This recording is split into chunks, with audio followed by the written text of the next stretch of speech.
परिवर्तन प्रकृति का नियम है। समय समय पर यहाँ आंधी तूफान बीमारियाँ आती रहती हैं।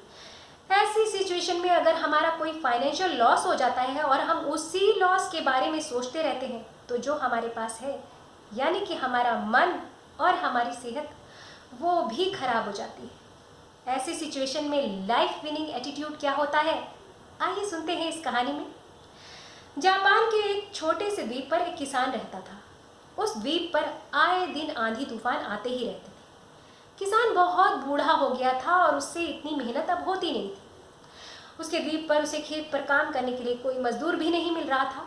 इसलिए उसने बगल वाले द्वीप पर स्थित एक बड़े शहर के समाचार पत्र में ये विज्ञापन दिया कि उसे अपने खेत पर काम करने के लिए एक मजदूर चाहिए, बदले में वो उसे अपनी आधी फसल की कीमत दे देगा। कई मजदूर आए, मगर वहाँ के हालातों, आंधी तूफान के रिस्क के बारे में जानकर कोई भी काम करने को नहीं तैयार होता। आखिर एक दिन 35 वर्ष का एक लंबा चौड़ा युवक मजदूर उसके सामने आया। उसके चेहरे पर चमक थी, उसकी होठों पर मुस्कान थी। किसान ने वहाँ की परिस्थितियों के बारे में बताते हुए उससे पूछा, क्या इन आंधी तूफानों में वो काम कर पाएगा? मजदूर ने मुस्कुराते हुए कहा, बिल्कुल कर पाऊंगा, बस जब हवा चलती है तब मैं सोता हूँ। मजदूर की ये बात किसान को बड़ी अटपटी लगी, मगर रास्ता भी क्या था, कम से कम ये खेतों पर काम करने के लिए तैयार तो हो गया। कुछ ही दिन में किसान को ये पता चल गया कि मजदूर बहुत मेहनती है, वो अपना काम बहुत अच्छे से कर रहा है। एक रात अपने अनुभव से किसान को ये पता चल गया कि तूफान आने वाला है। वो लालटेन लेकर मजदूर के झोपड़े की तरफ भागा।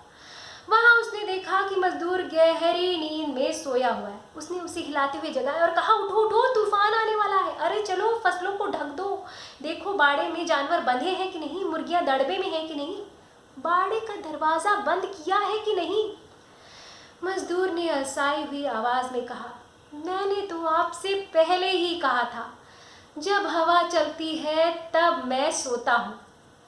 उसकी ये बात सुनकर किसान को बहुत गुस्सा आया, मगर अब गुस्सा दिखाने का वक्त कहाँ था। वो लालटेन लेकर भागा खेत की तरफ। उसे तो अपनी फसलों की चिंता थी। वहां पहुंचकर उसकी निगाहें फटी की फटी रह गई।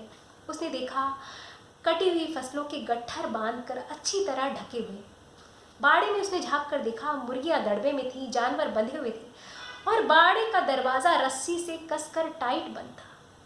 किसान को बड़ा आश्चर्य हुआ। उसे ये तो समझ में आ गया कि मजदूर की इस बात का क्या मतलब है कि जब हवा चलती है तब मैं सोता हूँ, मगर उसे ये नहीं समझ में आ रहा कि इतना अनुभवी होते हुए भी उसने इतनी अच्छी तैयारी तूफान आने के पहले कभी नहीं की थी। अगले दिन जब मजदूर सोकर उठा तो किसान ने उससे उसके अनुभव का राज पूछा।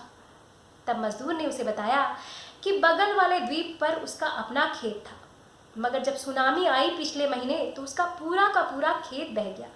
बचपन से उसने अपने पिता के साथ खेती किसानी की है, इसलिए उसके पास ये अनुभव है। उसने अपने शहर में रह रहे मित्र को काम के लिए सूचित किया था कि उसे काम की ज़रूरत है। जब उसने आपका विज्ञापन देखा तो उसने मुझे सूचित किया और मैं आपके पास आ गया।